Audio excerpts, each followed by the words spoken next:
Today on the podcast, we are going to talk about one of those stumbling blocks so many small business owners come across when they are starting their business or thinking about a rebrand, and that is naming your business. For some reason, it seems to be something that's bigger than Ben-Hur, so today we're going to dispel some of the myths around naming your business.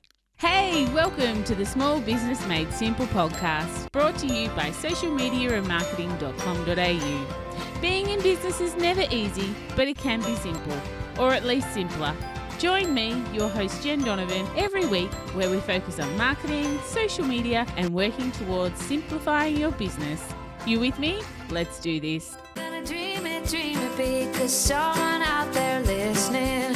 Everyone's got a voice to give, and it's time I heard you whistling, 'cause there's no point at all, in dreaming small, Why, hey there, my gorgeous listener. Welcome to episode 72 of the Small Business Made Simple podcast. Of course, as always, thank you for lending me your ears today. I know you have lots of choices out there, and I sincerely appreciate you making me one of them. If you're a first-time listener to the podcast, then hey, super welcome to you. I'm really happy that you've landed here on this little podcast with me.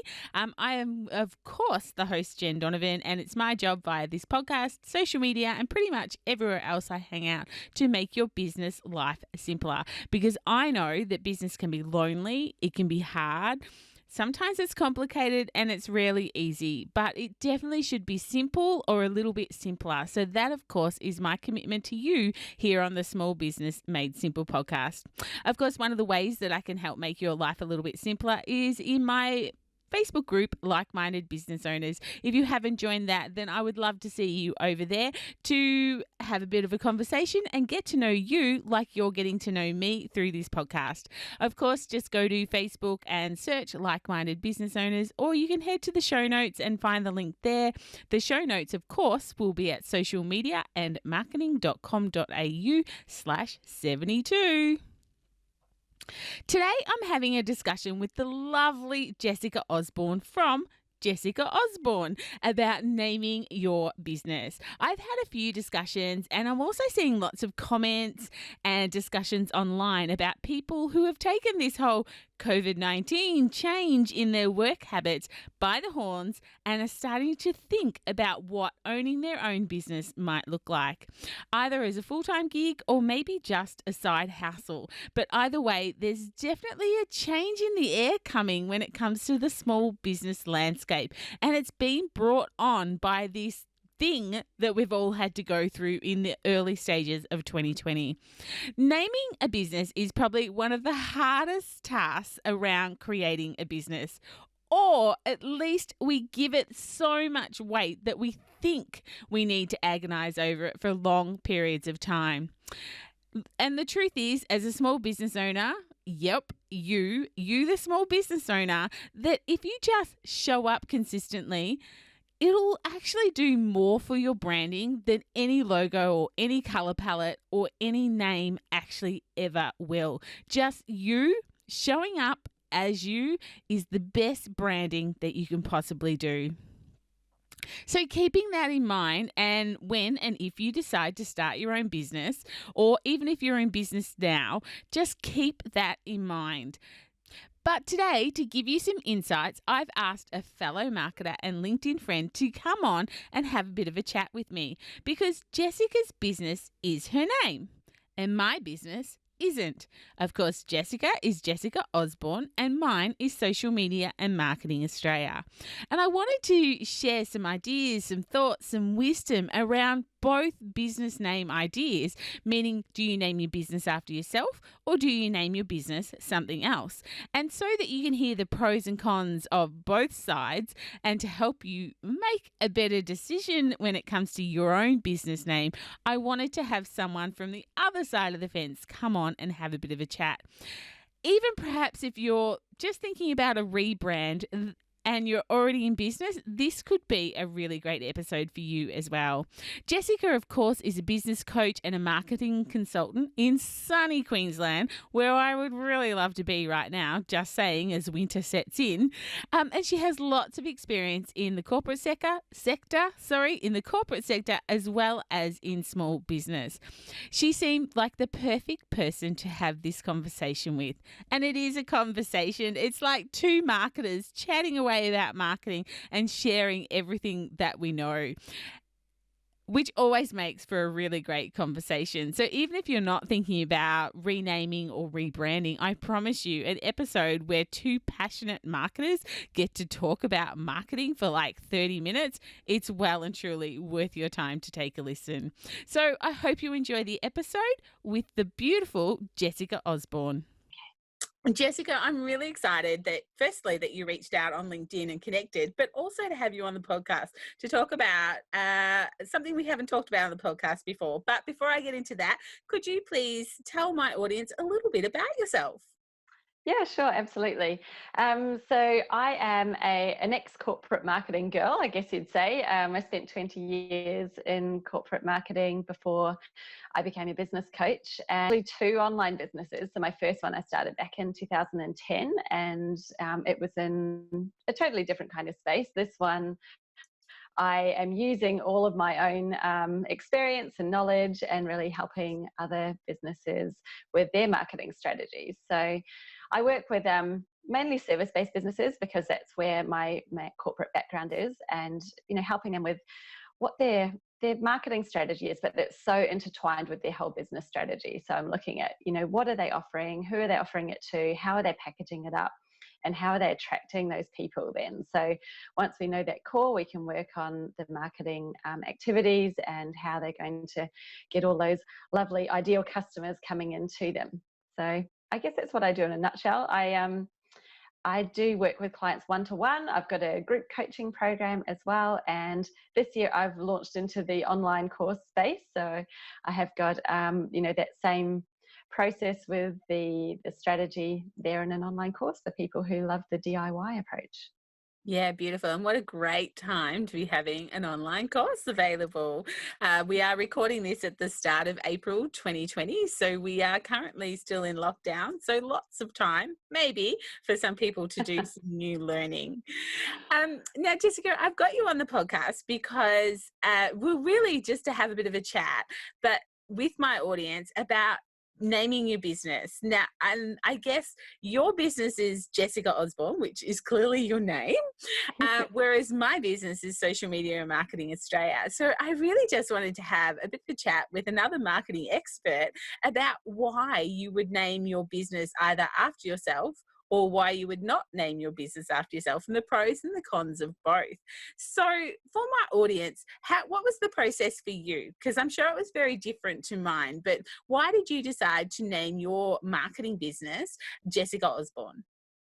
Yeah, it was an interesting thing that I wrestled with for quite a while when I started this up, because like yourself, you would know as a marketer, you're always working behind a brand and you've always got a brand, and it's always been a company brand that I've worked with in my career. And obviously that's what I'm very comfortable with. I knew the whole process of how you develop a brand and create that brand reputation and what you do with it. And my first business as well, I created a business brand. So when I came to do this one, it was just that thought. I'd really been thinking so much more about people don't buy what you do, they buy you. They buy you Diamond as City. a person. Yeah. And it's like, it's the person, even if you're a person working in a bigger company, it's often that person that they engage with. That's the reason why they buy. They like you, they trust you, and they think, yes, I'm going to, put my dollars with this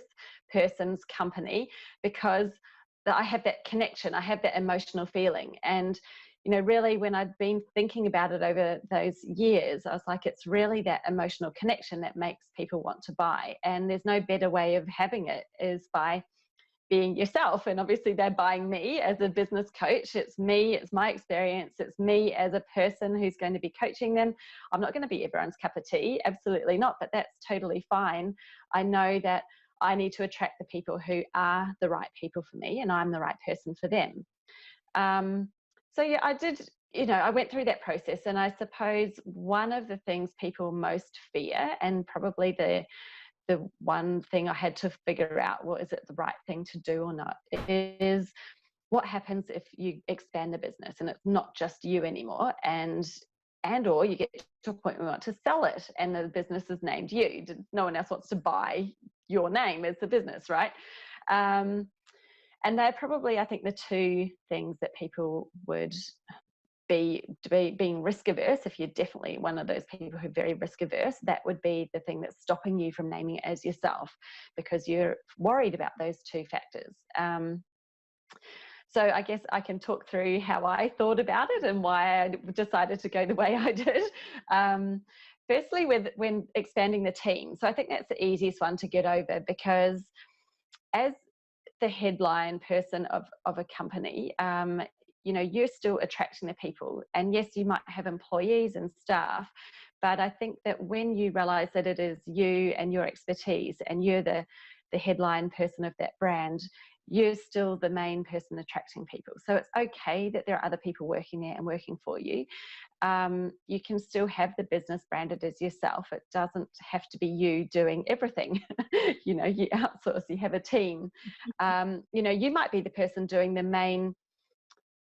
the content that's going out, and probably the thoughts and the opinions that are coming out from the business are of course yours, but you've got a team there supporting you to create the content, to post it, to publish it. So there's so much that you can outsource. It can still be you and still be genuine and still be authentic without you needing to do everything yourself. So I would never be afraid of expanding and having a team, even though the business is still my name. And I do have people who work for me in my business. So it definitely works. It's just you've got to kind of get used to that idea. The whole thing then about selling. So this was an interesting one, because I guess I gave myself the challenge of, well, why am I doing this if I'm thinking about selling it, like the exit strategy?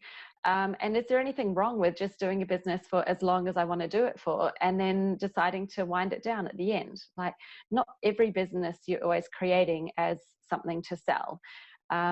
And that's just a different type of business strategy. I was going into this as, this is the business I want to do for me, for my lifestyle, to achieve what I want to achieve for my life and for my family, not as something that I'm going to build up and then sell quickly and then create another one and build up and sell.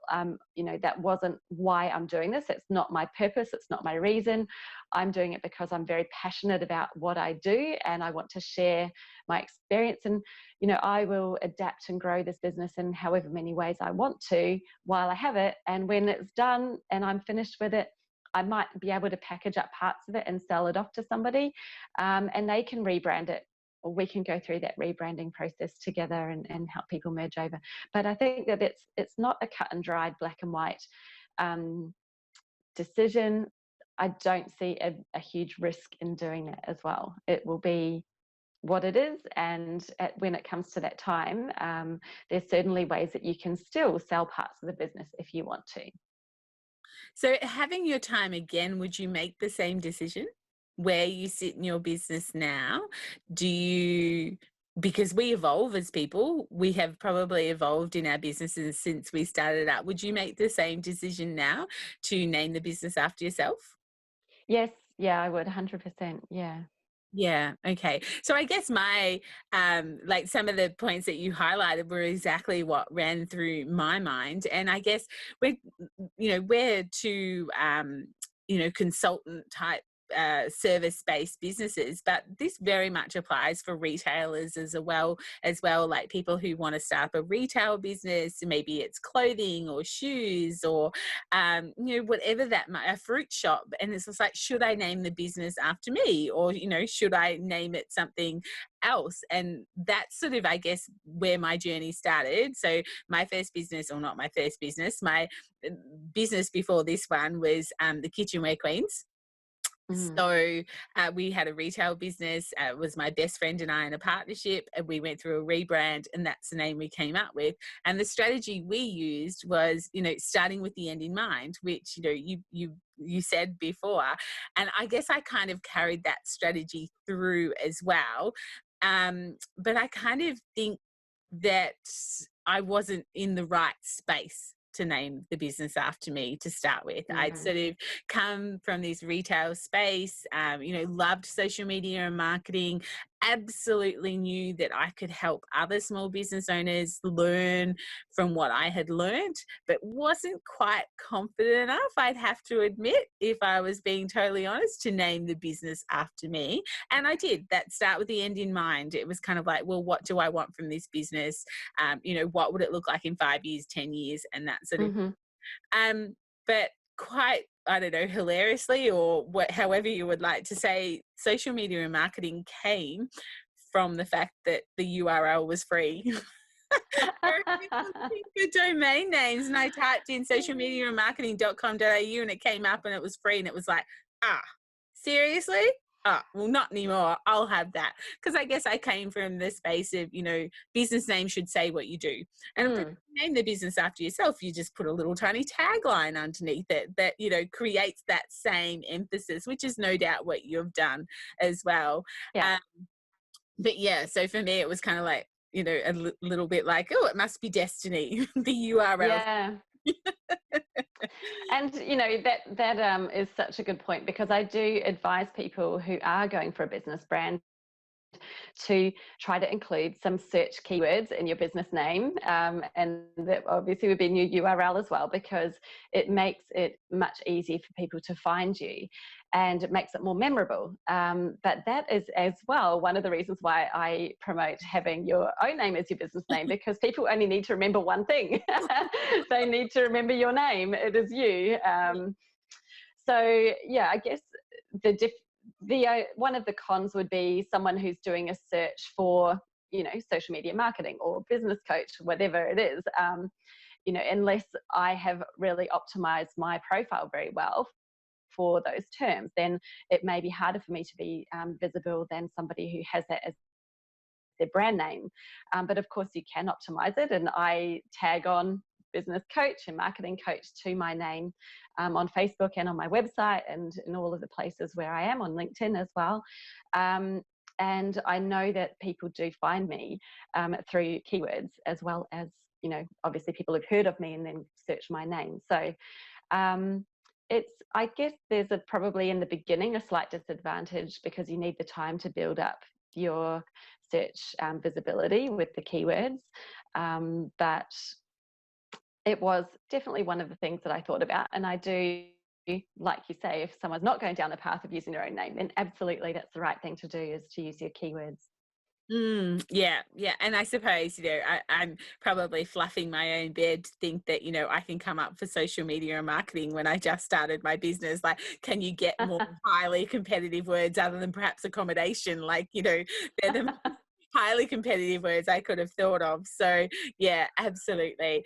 And probably one con that I've found with people who name their business not after themselves, so everything else, is they think they can hide behind that brand. And that's probably Mm-hmm. a fundamental mistake, because both you and I agree that humans interact with humans, and you need to have that human behind the brand.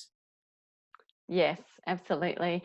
And I think, if we think of a really good example of this, I'd have to say Richard Branson. So, obviously his brand is Virgin, but he Going is for very Steve well Jobs. known. So With yeah. Jobs, yeah.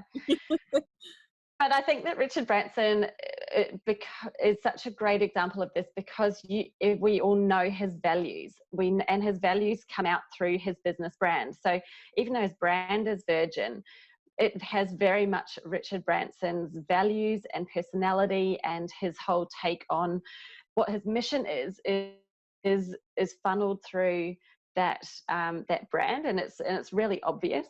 So that's a really good way to think. If you do have a business brand, you could think, well, how could I be more like Richard?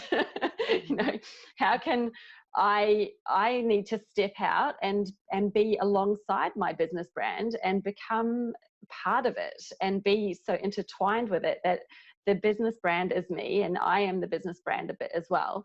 Of course, I'm a person and the business is a business, but you think about your values, think about what you are saying, what you're doing. And, yes, there's a massive confidence thing is step out from behind it, share a bit of you, share your story, so that people can get to know you because they remember stories. We love, think about all the stories we know from when we're kids and growing up. Someone's told you a story and you remember it. So people don't remember, there's a business and they sell a product. They remember, there's this girl called Jen and I know her story because she's, lives on a farm and she had this retail business and this is the things that happened. And you remember it because it's interesting and it drew you in at the time and you related to it. So, that's such an important thing is to think even when you do have your business brand is how can I share some of me and start to get people connecting with who this is and what it's all about. And you do that in exactly the same way, whether you've named the business yourself or named it as a brand name. There is, definitely a confidence thing there. And it was, I don't think I'd say I'm a super confident person. Well, I used to think I was an introvert, but then I did the personality test and it says I'm 88% extrovert, so maybe I'm wrong. But who knows? There was, that time where you're like, okay, I'm going to be the face of my business, and regardless of whether it's called me or not, like, especially if you are a professional service or a consultant, whatever it is that you do, you might be a coach, a consultant, maybe you're even an accountant or a lawyer. Initially at the start, you are really selling you and your expertise. And I guess we all think, well, who cares? Who cares about me? No one's going to be interested in that. And I think my advice would be just give it a go, like put something out there, because it's amazing when you do share something a little bit personal that you think no one is going to want to hear this, they're going to be bored out of their brain. People love it. They love hearing the personal story.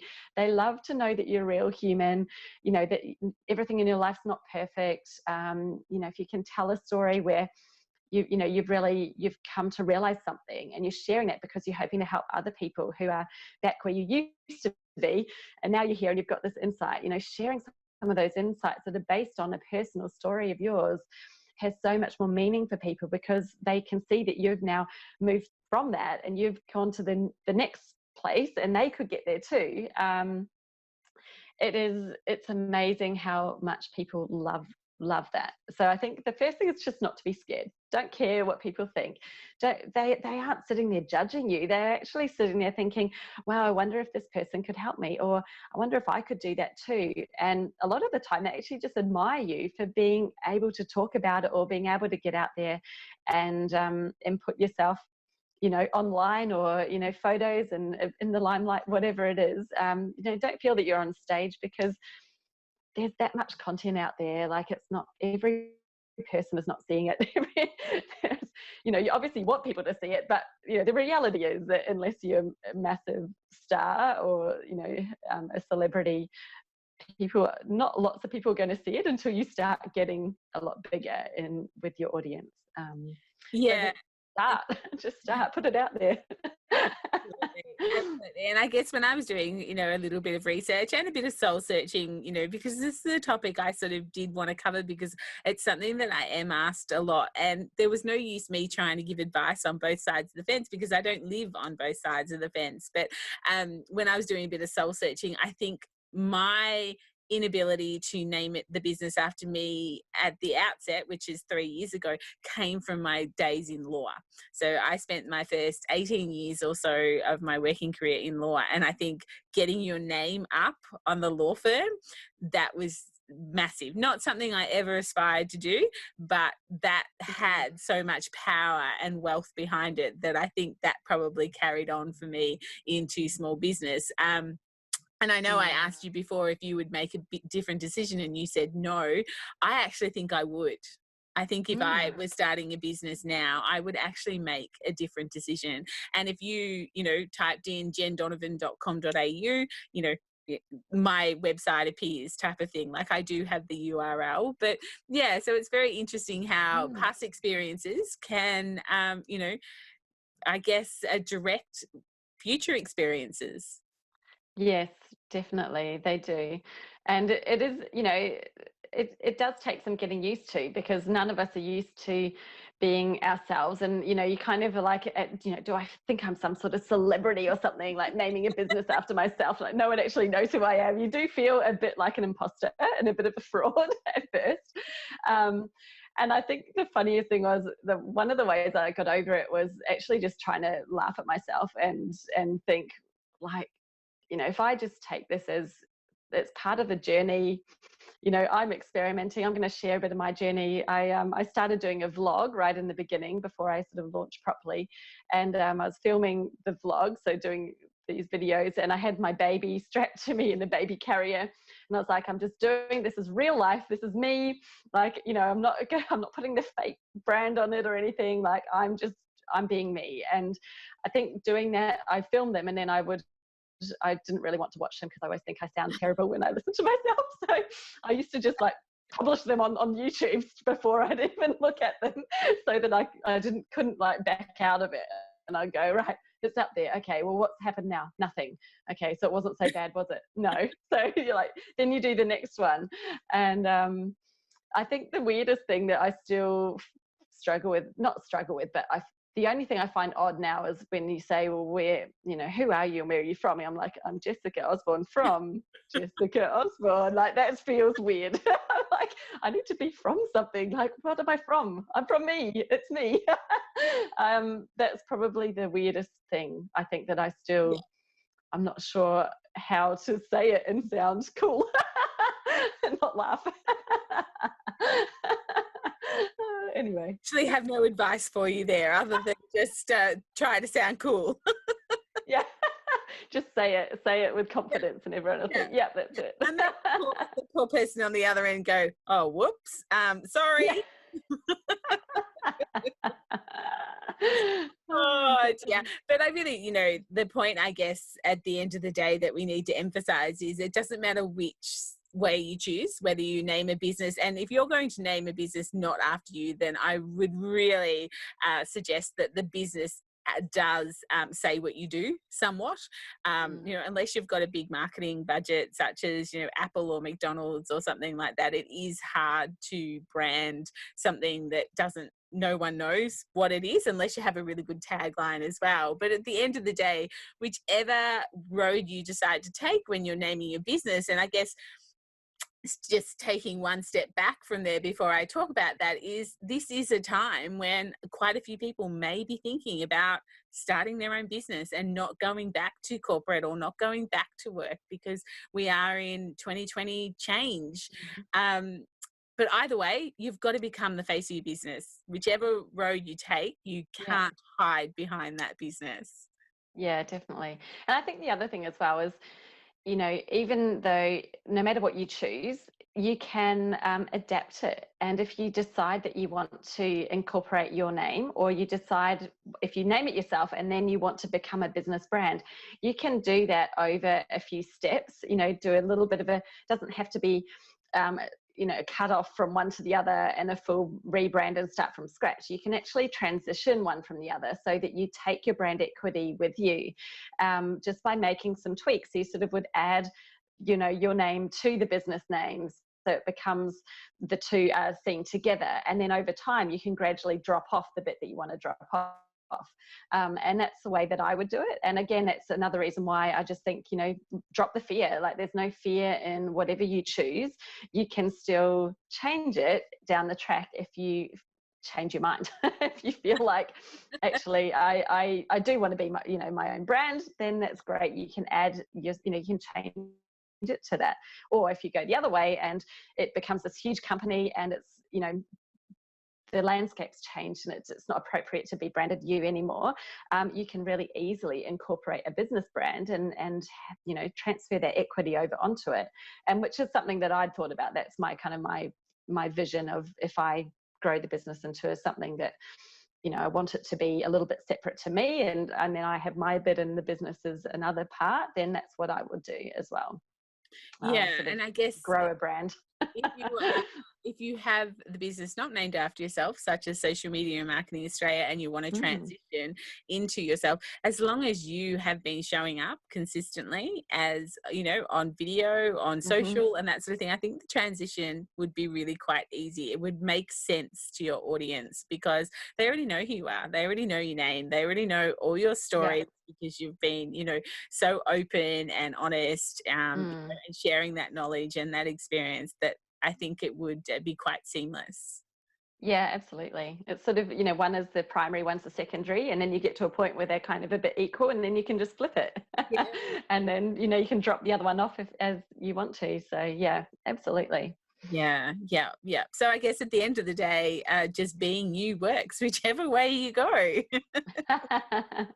That's right. There's no right answer in this, but it's about making the choice and then, you showing up and being you and sharing you. I think that the old school marketing where people really hid behind the company brand and presented as a company in a very impersonal, talking in third person, very objectively on their websites, that More. is very disengaging. Yeah, and it's still rife, like definitely in the corporate world. I was always, all the brands that I've worked for, you know, just changing how they're speaking because I was like, you're boring people to death. No one is wanting to read this. Let's actually say something that is talking to them, that feels like they are talking to a person and a human, because at the end of the day companies are humans, so we're all humans running them. It's not, you're not talking to a company, you're not talking to a business. If your businesses are your customers, they're not a thing, they're still people, it's still a person who's going to buy. So it's really important to have that human factor, no matter which way you do it, and talking about yourself and being a human brand, no matter what industry you're in, really. Yeah, absolutely, absolutely. And I think that yeah, it's kind of, I don't do a lot of work with startups, and most people who I work with have already some sort of established brand. But if I look at my clients that I have, it's probably about a 60-40 split, depending on what industry Mm. they're in, as to, whether the business is named after themselves or, yeah, it's actually named something different. What does your clientele sort of look like?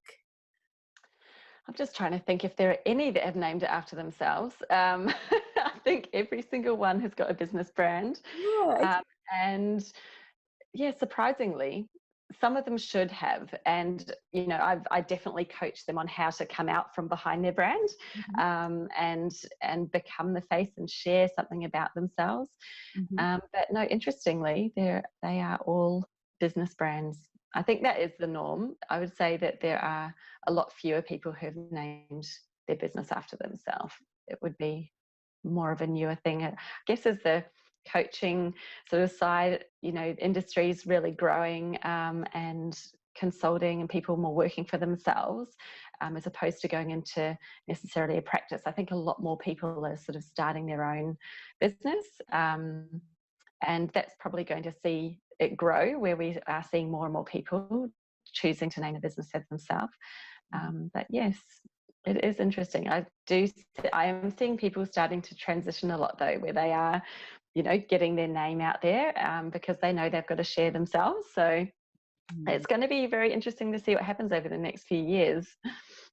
Yeah, I totally agree. And even the next few months to see, all these Mm, little businesses starting to pop up, those people who perhaps, with COVID-19, as much as, this is obviously an evergreen podcast talking about this issue is never going to go away, but there's yeah, probably people who have been laid off who have always had that dream of starting their own business, who may be sitting at home going, you know what? There's no better time than now to start doing yeah. planning and thinking about it. Yeah, and I created a little 5-day online course, a couple of weeks ago, that is just about exactly that, like a professional who wants to go out into business as on their own. And the second day, I have the day of deciding on your business name / brand, and I do recommend in it. I'm like, the easiest, fastest, and cheapest thing to do is to name it as yourself, because in Australia, you can register as a sole trader, which is under your own name, and you are allowed to trade under your own name. There's no trademark issues, there's no IP problems because it's your name. Like, no one can tell you that you can't trade under your name. You absolutely can, and you don't have to pay to register the business name. So, if you're going to start up and just give it a go without going, 2 feet and everything in, you want to try it and you think, well, if it doesn't work out, I'll go back to corporate anyway. But now is the best time to give it a try. You can actually get started on an absolute shoestring. Like, you do not need hardly anything to get started. You don't even need a website in the beginning. So my course is like 5 days of how to actually come up with what you're going to sell, how to price it, how you're going to brand it, and the few registrations you need, and a bit of tech to get you started. Like, what do you actually need to operate from home as a consultant, a coach, or a service provider, whatever you do. Like, if you can do it remotely from home, there's not much. So I've got it in 5 days, and it's literally like an hour or two a day max that you'd need to do. So can we put the link to that in the show notes? Would that be okay? Absolutely. Yeah, no problem. All right, perfect. Yeah. That'd be great. That would be good. Because, it just might be something that really, makes someone go, yeah, that's exactly what I need. So that's great. Yeah, very good. Yeah, it's just one of those things that you think, wow, it actually doesn't take much. And now that, that we're in our own businesses and we're doing this, I look back and think, well, there's so much you don't need on day one. You can add to the business as you're going. The first thing is just to get started and get set up so that you're able to service somebody. You're actually able to sell a service, and often you already know what you do. You have the knowledge, the skills, so you don't need much at all. You just need to have something for them to buy and a way for them to buy it, and you can get started. So that's what it's really all about. It's just trying to help people take that first step and break it down so that it's doable. Yeah, great. Sounds awesome. Sounds awesome. Jess, this has been a great, chat. I hope that my audience finds this chat as helpful as, what I'm hoping it will be for them, because I just think this is probably a bit of a stumbling block. I know when, I've created, 4 or 5 businesses, and the business name has been something I've struggled with. So it's kind of like, it's almost like a hurdle. And if you can get over that hurdle, it's almost like a downhill run from there. And you think you've got the hard bit, which unfortunately you probably haven't. But if you want to start with, then that's awesome. That's so true. It does. I think it trips people up, definitely. The business name and the branding, there's so much thought that goes into it. And then the funny thing is that, look at any of the major brands that we all know, like Apple, Coca-Cola, IBM, McDonald's. If you go and Google search their logos and see them over time, they've changed heaps, but no one would even know that they've changed or how much they've changed. That's so true. The brand actually is them. It's what they're known as. It's not what you see. It's very interesting. I always like to tell people to do that when they're hung up on their logo. I'm like, it doesn't matter. No one else is going to remember it. Just make it something you're happy with and go with it. Really good advice to people is, do some research, have a look at brands that you love and have a look at their transitions, and, whether as the consumer of that product or that business, it mattered. And then, use that to your advantage, that perhaps your clients, it won't particularly matter. Yeah. It's never something that's set in stone. No, that's right. Beautiful. Thank you so much for coming on. Did you have any anything that we haven't quite discussed, or any sort of last messages that you wanted to put out there?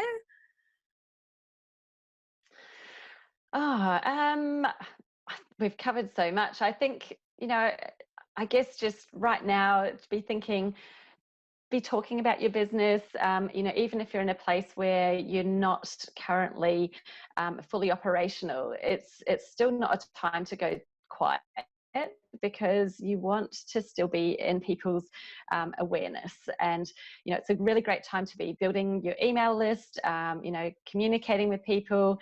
It doesn't have to be sell, sell, sell. It can just be sharing some thoughts, sharing value, really making that human connection. So great time to be thinking about your brand and how you can become more of the face of it, and share a bit more of your stories, create some content to share with people, and just keep doing it, keep talking, because the worst thing to do would be to go dead silent and then to try to pick it all up again when the world returns to normal, because you'll have taken a few big steps backwards. So I guess that would be my last bit of advice for people just in this current climate.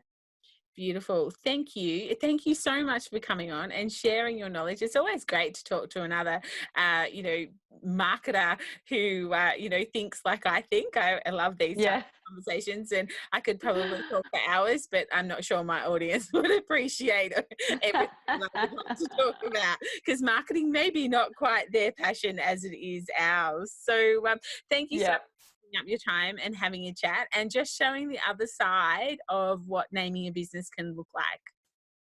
Oh, it's my pleasure. It's been a great chat. Thank you, Jen. All right, thanks. And of course I will, I shouldn't say I'll put the links in the show notes. Where can people find out a little bit more about you if they'd like to? Sure. So my website is jessicaosborn.com, my name, and I'm also on Facebook. If you search Jessica Osborn, I'm there, marketing and business coach, and I'm on LinkedIn and also on Instagram as well. So a few places where you can find me. And I hope that you come and connect. I do share stuff about me and my personal life and my stories, and especially on Instagram, there's quite a few. I gave myself a challenge a year or so ago to every second post to share a photo.